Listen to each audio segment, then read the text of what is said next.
All right, everyone, welcome back for another deep dive with us. This time, we're looking at Hurricane Zephyr. The one, that massive storm that just hammered the Northeast. You probably caught some of the headlines and the initial coverage, of Oh, course. yeah, definitely. It was hard to miss. Right. And we actually got a bunch of requests from you guys to really dig into this one.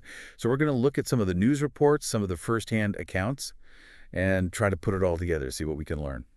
Yeah, it's one thing to see the images on the news, the damage and all that. But there's always so much more to the story, the human impact, the decisions made or not made. I think these deep dives give us a chance to really understand these events, not just witness them. Exactly. And sometimes the most surprising stuff comes from those individual stories. Like later on, we'll talk about a guy named Zeta in D.C. and his experience. But first, let's go back to the beginning, where Zephyr first made landfall.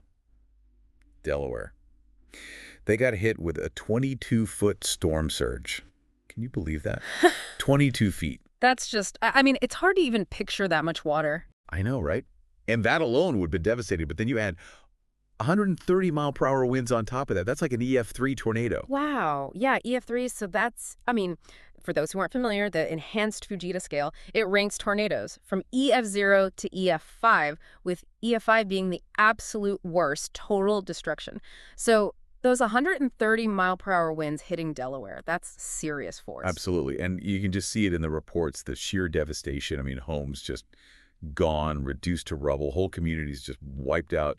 Tragically, 104 lives were lost in Delaware alone. Yeah, and it's so easy to get caught up in the numbers, But one thing that really stuck with me was this photo. It was a family just sifting through what was left of their home, just debris. And they were trying to salvage anything they could, anything at all. It really brings it home. These are real people, real lives. Absolutely. And it makes you think, right? Like, Yeah. what could have been done differently? How do you even prepare for something of this magnitude? Well, that's the tricky part, isn't it? You can't control the weather, obviously, but understanding it, that's a start. Like, most people understand hurricane categories, category 1, 2, 3, and so on.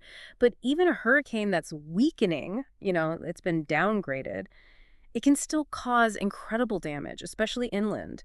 And that's exactly what we saw with Zephyr. Right. And that actually brings us to Washington, D.C. You'd think the nation's capital would be pretty well prepared for a storm, right? I mean, you'd hope so, but even they got hit pretty hard. They did.